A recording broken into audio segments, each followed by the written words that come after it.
welcome back to the channel. So today my special guest this should be an easy interview, my wife Becky. So I'm a special guest. I think we talk quite a bit, but yeah. Not really. We talk a lot. We talk actually more and more on the Bronco stuff though, right? Oh yeah. Normally we're definitely. talking about family stuff and whatever, but Becky just got back from the all ladies event, the first ever, by the way, all ladies event in Texas at Bronco Off-Roadeo. Yes. And first question everyone's going to have, how did you like it? I can only say one thing. I absolutely loved it. It was awesome. So you had a good friend there with you? Yes, I did. Kelly Boyd with All-Terrain Nation. Yeah.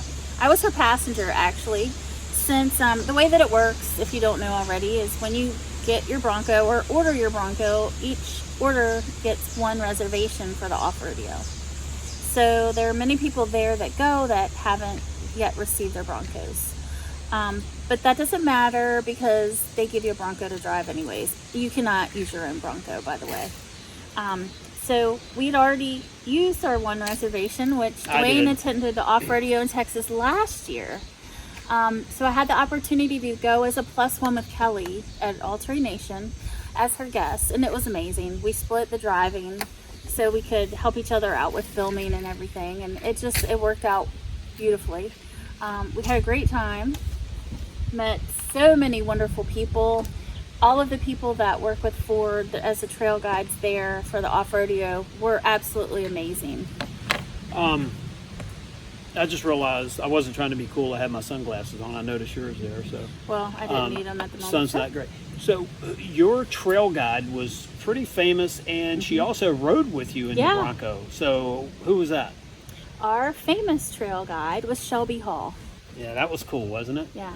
I mean, if you're going to have all the trail guides are great, right? But for your first off-rodeo, your first time really wheeling a Bronco in that environment, because I've been in the sand, and that's the extent of my wheeling knowledge. And so, and you know, it depends on where you go in the sand if it's really wheeling or not. I mean, if you're on wet sand next to the beach, it's not easy peasy. It's easy. It doesn't require much effort. Yeah, when you get into the loose stuff and the dunes and stuff like that, that's where it really takes some knowledge that you learn at some of these. And certain off-rodeos are better in different type of terrain. Like Becky and I want to go to New Hampshire, because if you look at all of the off-rodeos, Texas is cool. I've been there. I was there on the first day that they opened it up to the buyers, Bronco buyers, or at that time buyers, now owners.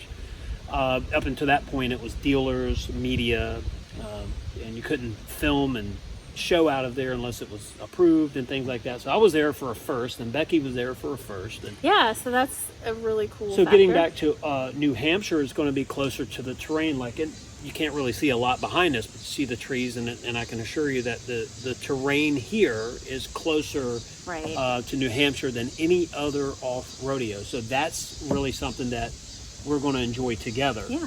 And the only thing we'll have to discuss there is how much driving time you get and I get. I know, right? We're gonna have to figure out the halfway mark and split it down the middle. So again, a lot of people there's going to be a lot of people watching this, hopefully, but there's really two groups that are going to want to know, or you're going to fit into one of two groups. Let me say that. So either you're waiting on your Bronco, you still haven't received it, and you are going to an off-rodeo, or possibly you already own your Bronco and you just haven't taken it off-road, and then you go to an off-rodeo. Right. So you've had this is Becky's Eruption Green 22 Badlands with the capable front bumper. It's pretty cool. She's had that since January of this year. Yep. I've had mine since my 21 since September of last year. So you've been driving it for what, 7 months now? 7 good months? 6 months. Yeah, because you got the end of January. You've been driving it on the street. We've been to the Outer Banks several times. You've only driven down there maybe once because I've hogged the steering wheel. I know, it's such a hog. Next time it's your turn. Well, next time we're taking 2, and I'll just drive the whole time. There you go. I can honestly say, after leaving the off-rodeo event, I know we're skipping over a lot, but I was ready to go somewhere. You're just ready. I was ready to go off-roading or wheeling. She was ready to go wheel the rental car. I mean, if we could have, we would have. That's how great it was. But and don't be intimidated if you haven't gone. from someone that didn't have that off-road experience, I did feel a little intimidated at first, I wouldn't say intimidated, but insecure about myself, because I felt like I was going to be with a bunch of people that knew what they were doing. But all of the participants they were either very novice, green, have never wheeled before, and then we had a few tenured. But everybody learned something. Yeah, and here's the thing too. I mean, you went with your friend, right? Yep. Your guest, or you were her guest, Was Kelly. her guest. So Kelly has a lot of knowledge in wheeling. So you had that to lean on. Yes. And then you had the one and only Shelby Hall in your Bronco. Right. So good grief. We lucked out. Your level of experience in that Bronco was pretty off the chart. Right. So I don't think that there would have been an issue with, But for someone that... You wouldn't have been put in a position... No, they would never put you in a bad spot. Yeah. And there are always people there to help you. Shelby was our trail guide, and she would get out and direct people. But each person had a two-way radio in the car, so she could communicate with everyone. Well, and the other cool part is, since we were the leader of the pack, everyone got to watch us. You got to go first, right? So we were in the spotlight. Yeah, we went first. You were the canary in the coal mine. Yeah, it was awesome. But yeah, and when we went, and I don't want to take away from this interview, just mirror it for what we did. We went there. We were the very last vehicle, so it's pretty cool. You had a first, I had a first, and you were first, and I was last in that one. And there was water in the washes, and we went through a lot of water when we were there. And then when you were there, it was dry. There's a drought. All the washes are washed up. All right, so even driving the same course, Texas off-roadeo, would be different you than me, because when, the Broncos 31 or 32, I think 31, we were 32 maybe, something like that.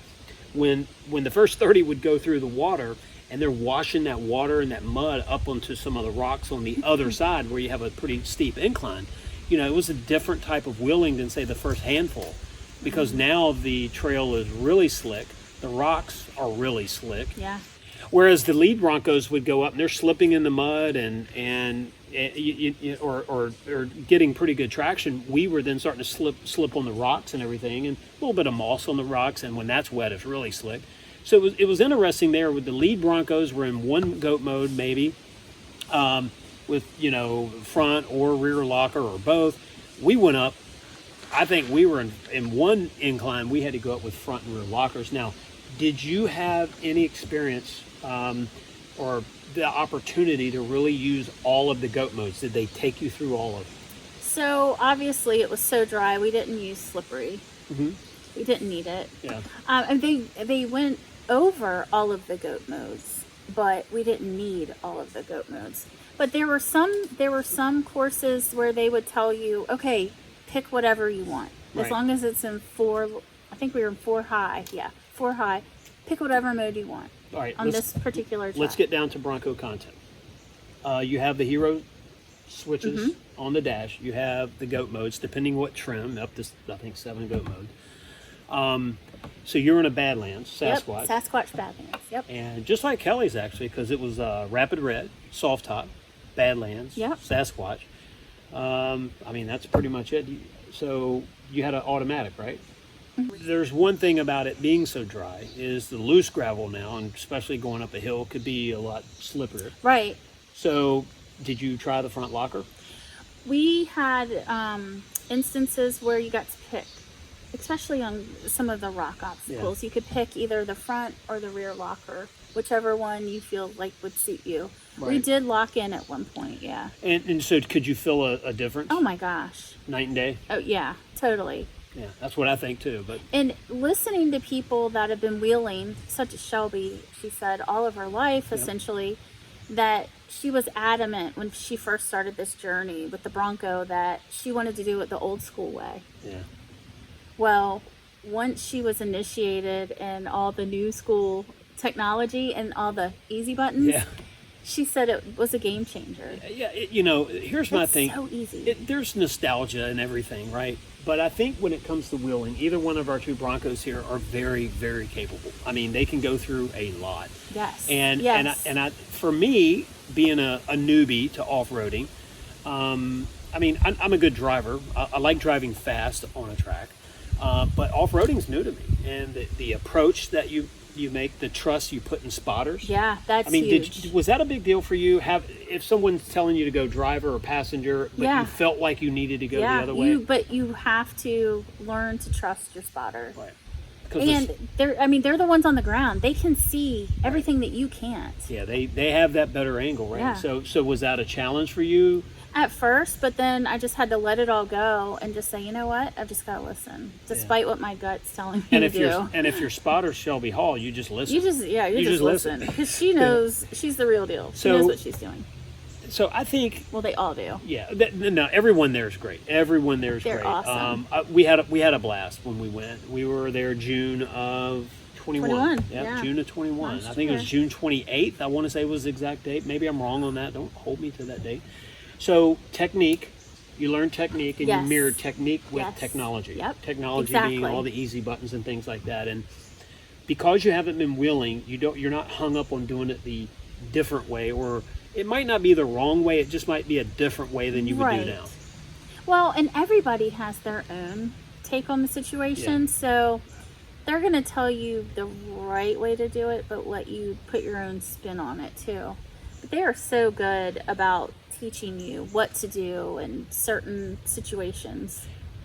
The Bronco community overall, the I'm going to say the average. I hate averages, but I mean I have to say it. Over the group of people that you met, how did it feel hanging out with like-minded? Like you knew each other already. Yeah.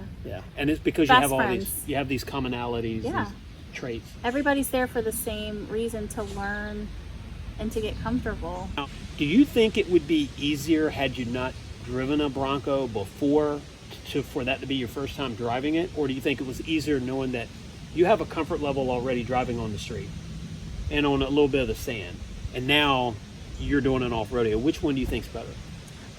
In my case, I didn't have the learning curve of never having driven a Bronco before. I knew where the buttons were. I knew how to start it. I knew how to adjust my seat. We did learn some little tricks as far as how close you should be sitting, where your arms should hit the steering wheel, which was very helpful, which I didn't know before. I was just adjusted it based on what felt good. How is that? So the way that we were told is, of course, you place yourself in the seat up high enough so you can see, so you're not having to strain to see over the hood. Because remember, a lot of things that you're doing too, you're laying back and you're looking straight up at the sky. So your feet have to be close enough to comfortably reach the pedals.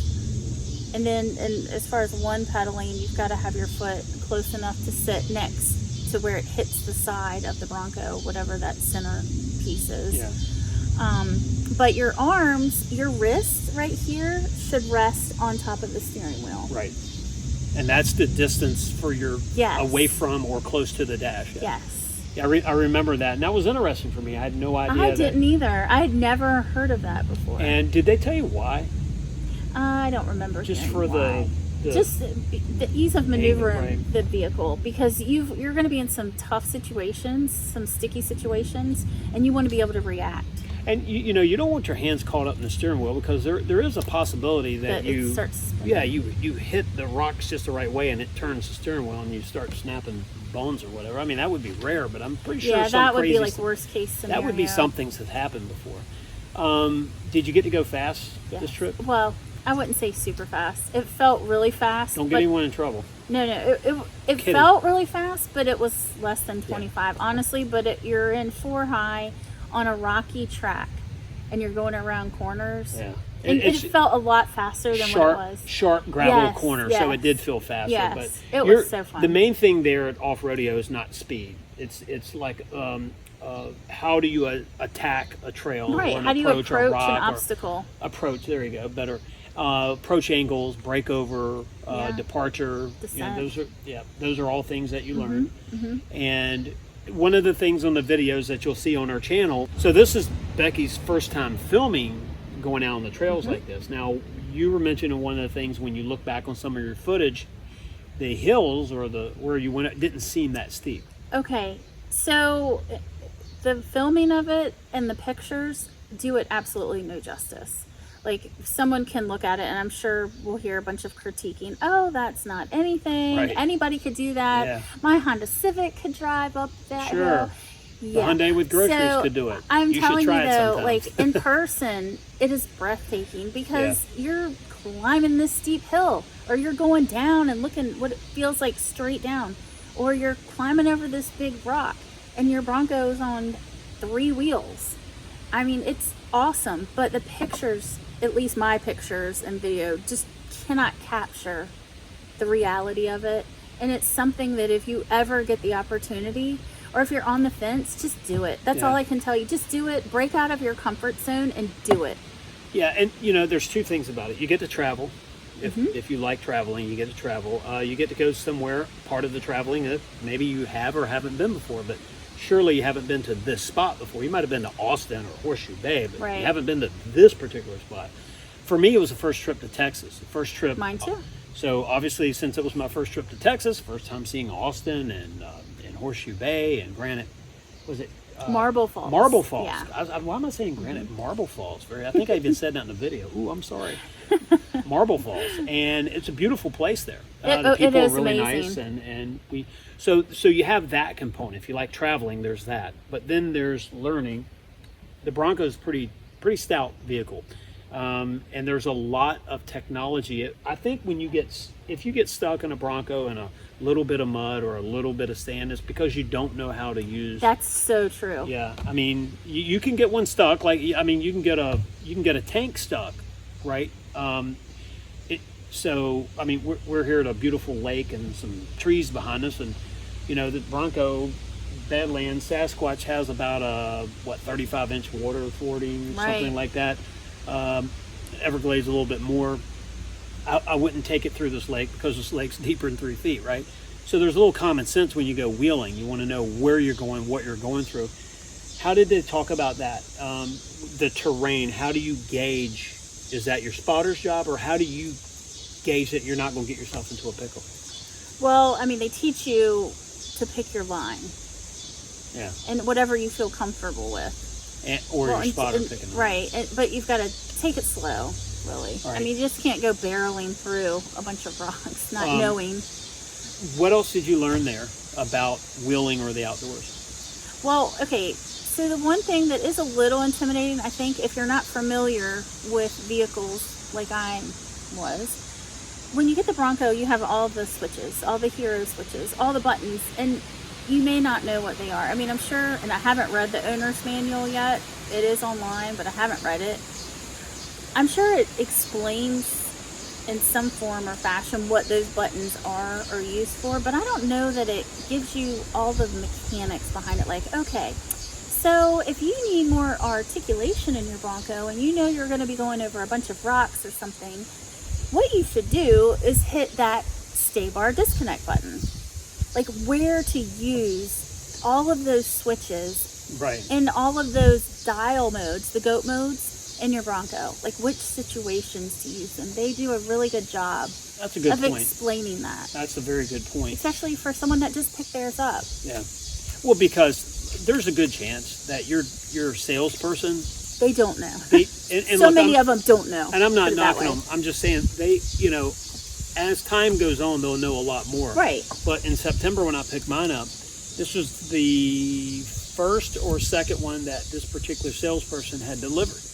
And it was new to us all. And I just told him, look, don't worry. I need to just drive. I need to go. I've been waiting on this thing long enough. I wanted to go. Well, and that's what you want to do. Like, Yeah. you can't wait. So how much of the Bronco is a sort of a culture thing? It's Sort of that huge. group mentality? It is a huge culture thing. And just like after being around all of these women, they were all women, but they're all ready to hit the trails. It's like you're forming this community. And once you realize all the things that you can do, it's the sky's the limit. And then people congregate together and go on adventures. It's pretty cool. New friends. Yeah. All right, one of the last questions for you. Was there any talk about vehicle maintenance at all? Like when you go wheeling all the time versus conditions are dry, sandy, or wet? Or No. Okay. And that's different... There wasn't. Yeah, and that's really a different thing. And here's the thing, too. I know when I went, we had the fatigue of travel and, you know, not a lot of sleep the night before. But the other thing was mentally. because I was trying to learn so much and Right. take it in. There's so much to take in and absorb. In the heat, there's just so much going on that mentally, it just tires you out, because, I mean, it's all new. you're like, well, you're just for sitting most down people. driving. Why would you get tired? Trust me, because Yeah. you're trying to take it all in. At least we were. Well, and the other thing is it's kind of, but it's exhilarating. It is. It really exhilarates. Even though it's great stress, it's stress. Yeah. Some people too, they have wheeling experience. And I know I was there with a couple people that said, hey, we're just here because we get to drive the Bronco, and, we do this all the time. We go wheeling about every weekend. At the end of the trip, wow, we learned something we didn't Right. know. One of the things was in recovery. How do you gauge how much you're towing? Like in the Bronco, you might know what it weighs, but what does it weigh when it's halfway marred up in the mud? Right. So you snatch blocks, and how do you use them? How far do you stand away from the strap? Right. And which strap do you use, the kinetic or the toe strap? Right, exactly. Very good. So you start to really learn that technique, and then the traction boards. When do you use traction boards, and do you use them and things like that? And I think that just being there and seeing that different type of terrain now gives me a level of comfort that I didn't have before. What It gives about you? me a lot of confidence. Because I didn't want to speak for you, but I wasn't confident at all before. And I told everyone there, full disclosure, like, I've driven on the sand before, that's it. But I don't know which buttons to push, because Dwayne always does them. He just tells me what to do.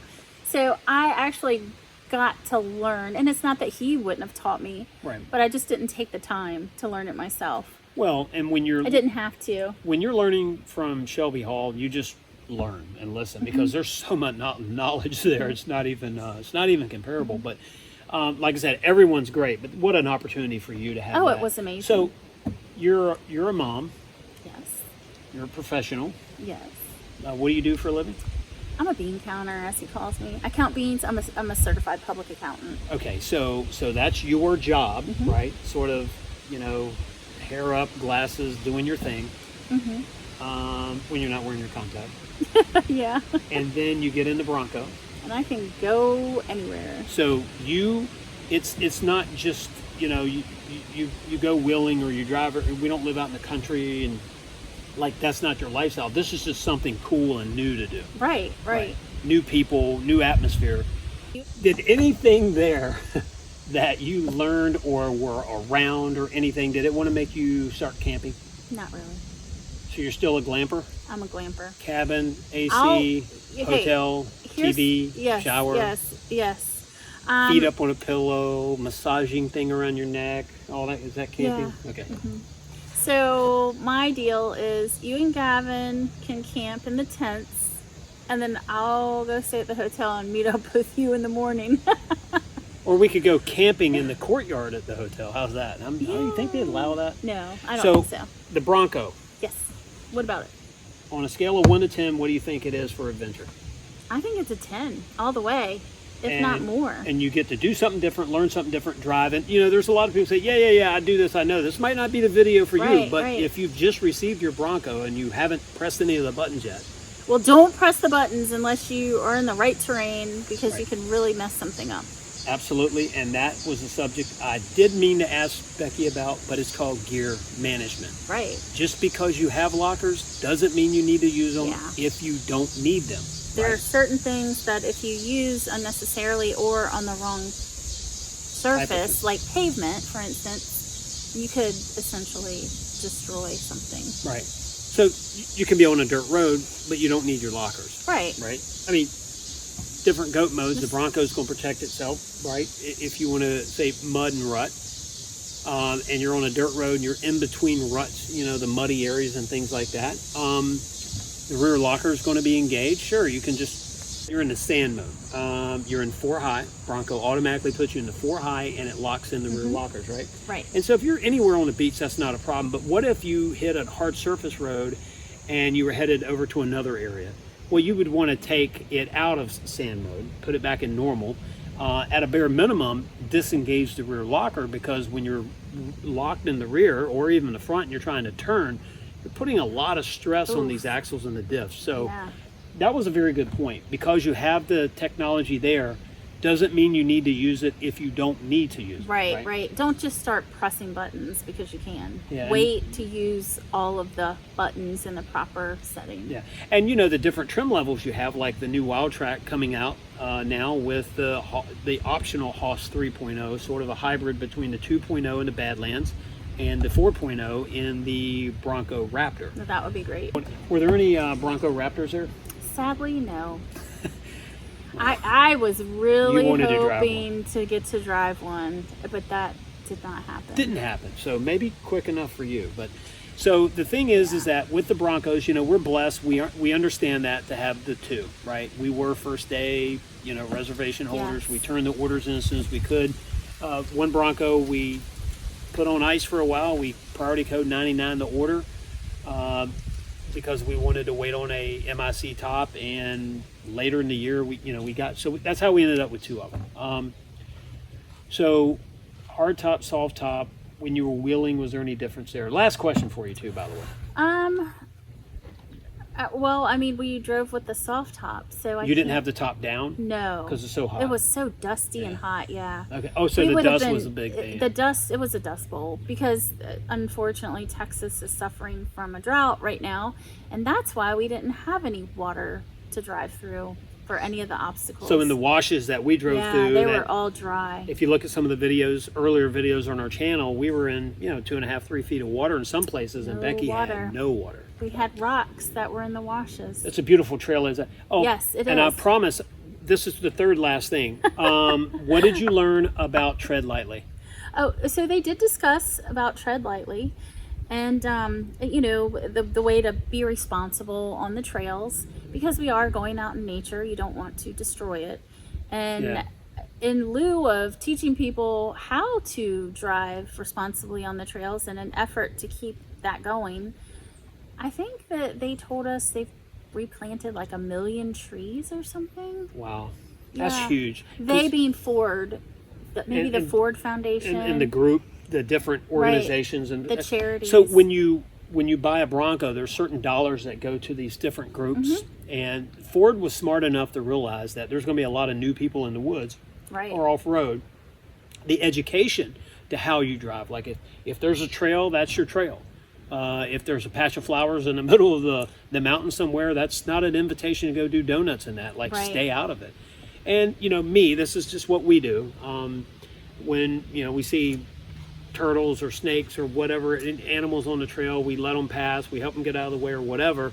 The other thing is trash. When I see trash, as long as it's not waste like nasty stuff, I'm going to pick it up, bag it, and throw it away at the nearest trash can. That's just something I've always done. That's how I was raised, thanks to my mom and dad. Right. There's part of that, though. We have to be good stewards of this. Well, people just need to be good stewards anyways, and these are all things that if you're doing that on the trails, Lord, what are you doing otherwise? Yeah. But anyways, they do. That's for a daytime TV there. Yeah, they focus on tread light. First ever ladies event was a win. Yes, it was a double win. So if you get a chance, if they were to ever do another one, you should definitely sign up if you can. It's totally worth it. If you're a lady, and if any other Bronco Off-Roadeo, look into them. I mean, it's going to be pretty cool. Yeah, highly recommend. Yeah, that's good. So we can't wait. We hit New Hampshire. We'll do that. We have some other events. Are you hooked on the Bronco more than when you went? You liked the Bronco before. Do you like it better now? Yes, because now I see exactly what it's capable for. I mean, I've seen videos and everything, but I haven't done it myself.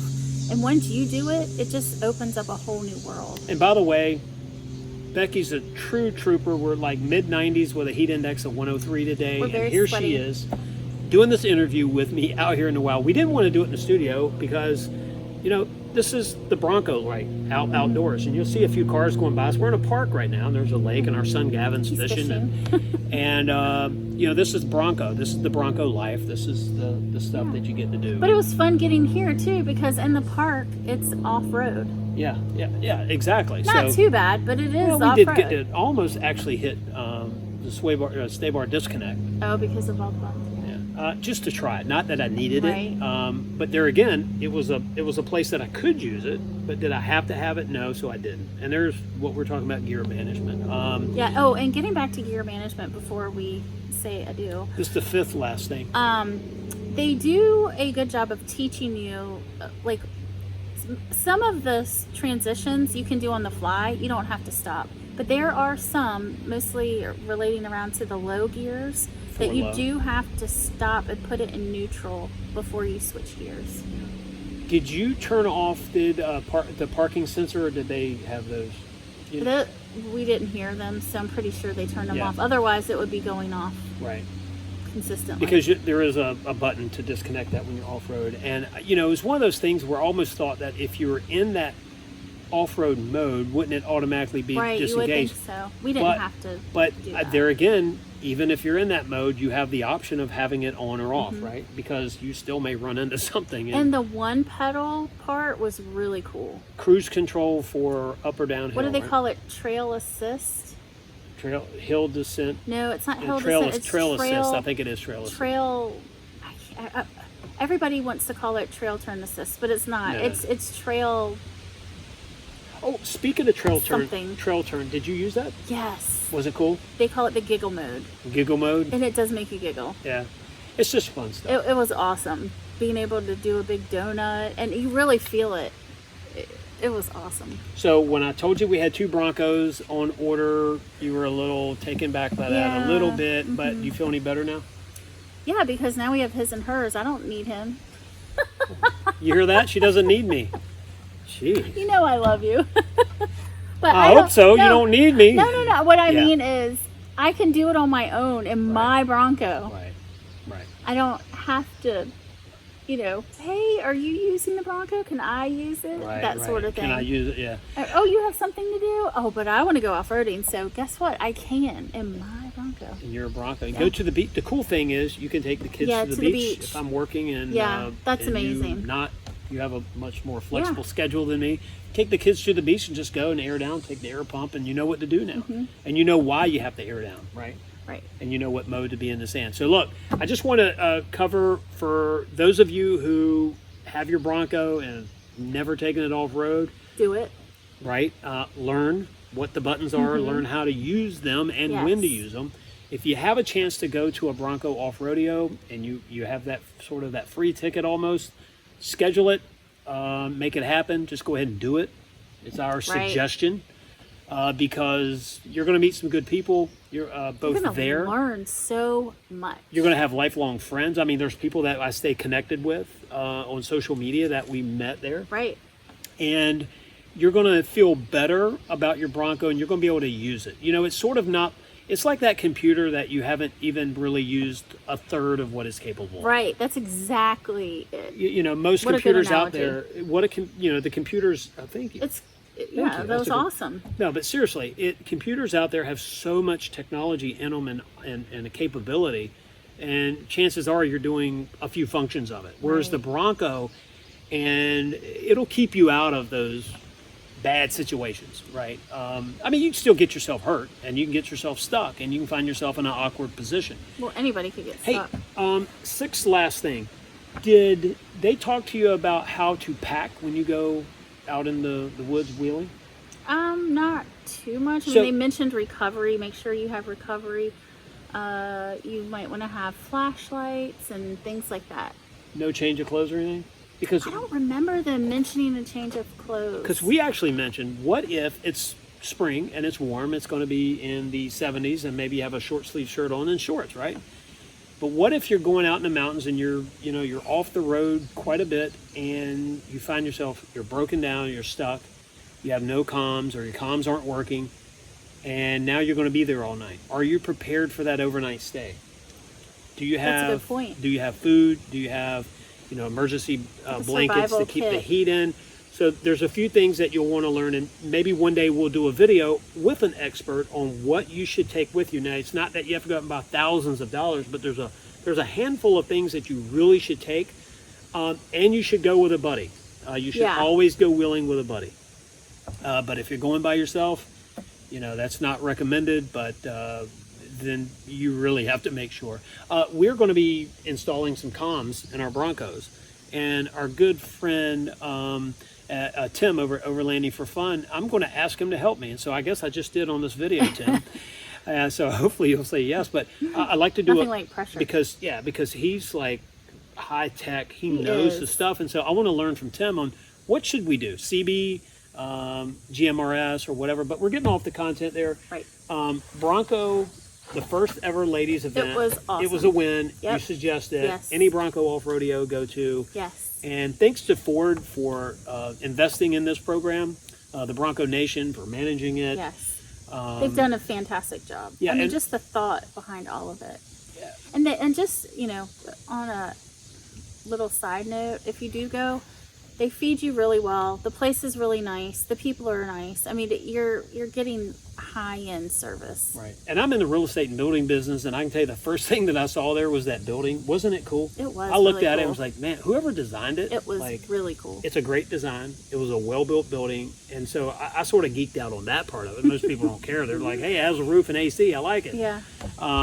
But just so the levels of cool that this offers, it's just really cool. It's just all around cool. I think, and I'm not 100% sure on this, so fact check me and hit me in the comments if I'm wrong. I want to say that this is the only privately owned closed course. Moab is on public land. Are you being attacked by that? Oh, there was a big ant. Moab is on Black one. public land. And then there's some stuff there. New Hampshire is at a ski resort, actually. So, I didn't realize that. yeah, That's it's awesome. actually a cool place up there. Where is it? Nevada, I think, is maybe private or public. I want to say a lot of it's public. So I think that Texas is truly that out of the way, start at base camp, completely own that property, back to base camp at the end of the day, and you learn a lot. So. All right, well, we're out. Becky, thank you so much for doing this interview. I really appreciate it. And if you've noticed, Becky's doing a lot more on this channel now, and that's because there's a comfort level there, right? And I just can't wait to pump out the footage of all the videos and everything that we took while we were wheeling. It was awesome. And for those I of can't you wait for everybody to experience it with us. Right, and for those of you, and I get to experience it too because I haven't even seen it yet. The editing process is starting, and that takes quite a while. And so we want to be able to put this together to kind of tell a story. So, if you weren't there, make it kind of feel like you were there, and that's the goal. It's like being or watching a video of being on a roller coaster to me. Yeah. That's what I can relate it to. Just put people there in that driver's seat and where they think, I think you've got your bugs over here attacking me. But listen, thank you very much. Please like the video if you haven't already. Subscribe to our channel if you haven't already. And you can see this beautiful young lady more and more and more. So sweet. But we missed you when you were gone. But I missed all of you. And I could not wait to get back and share my experience. And we were truly happy, though, that you got to go. And I could tell from our texts and our phone calls and a couple videos you sent me, you were having a great time. It was awesome. Awesome. Congratulations. Good job. And you made us all here at Bronco Wild Outdoors proud. And thank you very much. See you next video. See ya.